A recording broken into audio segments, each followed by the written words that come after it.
Mungkin di sini ada yang penasaran siapa sih sosok monster yang mengendalikan tubuh Hikaru dan asal-usulnya dari mana. Nah, kalau kalian nonton animenya, gue yakin kebanyakan penasaran juga siapa sosok monster tersebut dan kenapa rata-rata orang tua ketakutan ketika melihat Hikaru palsu lalu menyebut Nonoki sama. Sejarahnya panjang banget sih kalau kita bahas satu persatu. Tapi sebelum aku bahas, pastinya video ini mengandung spoiler. Jadi yang suka spoiler skip aja videonya. Dan oke, pertama-tama yang kita bahas adalah sosok monster yang mengendalikan tubuh Hikaru. Nah, sosok monster ini bisa disebut dengan makhluk abnormal atau semacam anomali yang tidak diketahui manusia. Sesuatu yang melebihi logika manusia, tidak dapat dibunuh dan tidak dapat diketahui. Dan juga makhluk tersebut tidak mempunyai perasaan, tidak punya pikiran, dan tidak punya apa yang dimiliki manusia. Jadi seperti bergerak begitu saja dan memakan sebuah kotoran. Nanti gue jelasin mengenai kotoran ini. Bahkan ketika manusia melihat wujud aslinya, mereka bingung mau anggap seperti apa karena di luar konsep manusia. Dan asal mula makhluk ini berada di sisi lain, lalu menyeberang ke dunia kita tanpa peringatan. Tapi dia jarang banget muncul di permukaan bumi. Terakhir tercatat penampakannya pada abad ke-14. Nah, apakah makhluk ini cuma satu doang? Jawabannya enggak. Si Tanaka bilang enggak cuma satu. Hal itu diperkuat dengan penampakan pada abad ke-14. Dan juga ketika Hikaru palsu masuk ke dunia sisi lain, dia melihat makhluk abnormal lainnya. Nah, sisi lain ini simpelnya seperti alam lain yang isinya adalah makhluk spiritual atau yokai. Kalau bahasa kita bisa disebut dengan hantu. Dan yokai ini mereka nyebutnya adalah kotoran, yang awal mulanya adalah jiwa manusia yang sudah meninggal dan emosi kuat dari manusia yang masih hidup. Lalu mereka menumpuk dan terus bercampur dan terlahir kembali ke dunia kita. Bukan berarti reinkarnasi menjadi manusia seperti dulu, tapi jadi hantu atau yokai yang ke dunia kita. Nah, kotoran ini awalnya kan berada di sisi lain, tapi semenjak ada lubang di desa Kobitachi, desa tersebut mengalami bencana kelaparan, gagal panen, dan wabah penyakit. Dan lubang ini bukan berbentuk fisik, tapi celah spiritual.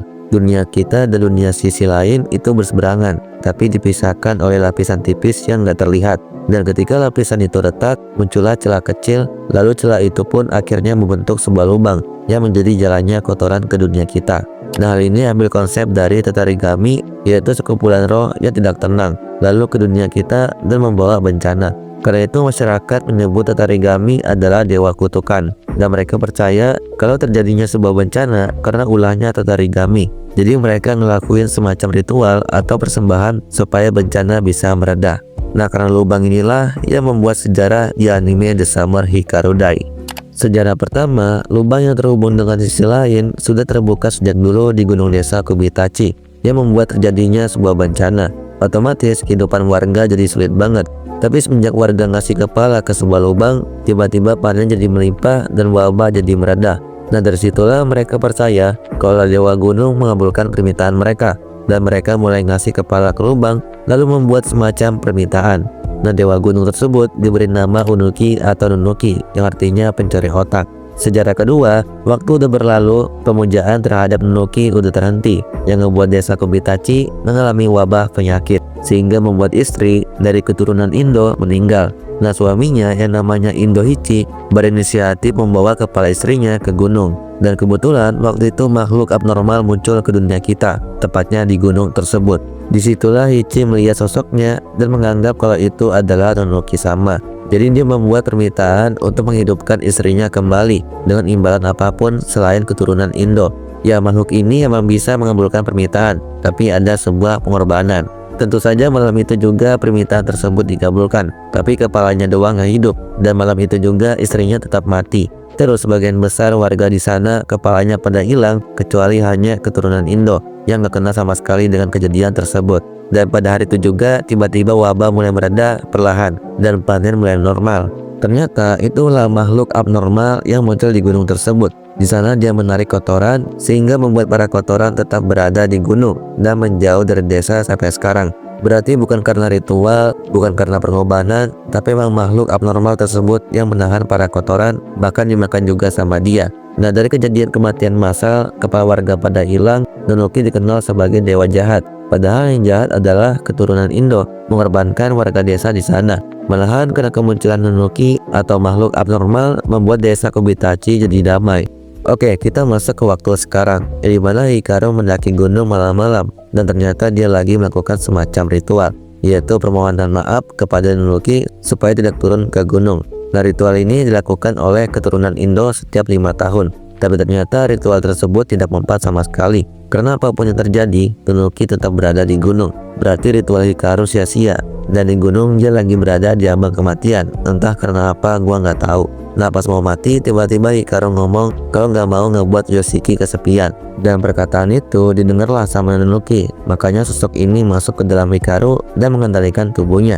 Tapi sebagai gantinya, karena Nunluki turun ke desa, tidak ada yang menahan lubang tersebut, sehingga membuat kotoran turun ke desa. Makanya ketika nenek ini ngeliat Hikaru, dia ketakutan banget, karena makhluk abnormal atau yang mereka sebut dengan Nunluki turun ke gunung. Ya, hal ini membuat bencana pasti akan segera datang, dan juga para yokai atau kotoran boleh menyebar mengganggu warga desa. Makanya mereka pada ketakutan, apalagi dulu dikenal sebagai dewa jahat. Tapi kenapa nenek tersebut dibunuh sama Hikaru palsu? Padahal makhluk ini nggak punya perasaan. Ya simpel aja sih, dia nggak mau ketahuan identitasnya supaya tetap berada di sampingnya Yoshiki.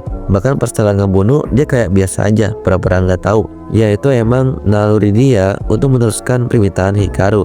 Tapi nantinya ketika sudah lama berada di tubuh Hikaru, dia mulai paham apa itu manusia dan mulai punya perasaan seperti manusia. Dan karena itu dia mulai nyatain rasa suka ke Yoshiki, tapi dari perasaan si monster. Kalau yang di episode awal itu dari perasaannya Hikaru. Ya karena awalnya dia cuma mengendalikan tubuh Hikaru, lalu memakai kenangan dan perasaannya Hikaru, yang membuatnya kelihatan seperti Hikaru itu sendiri.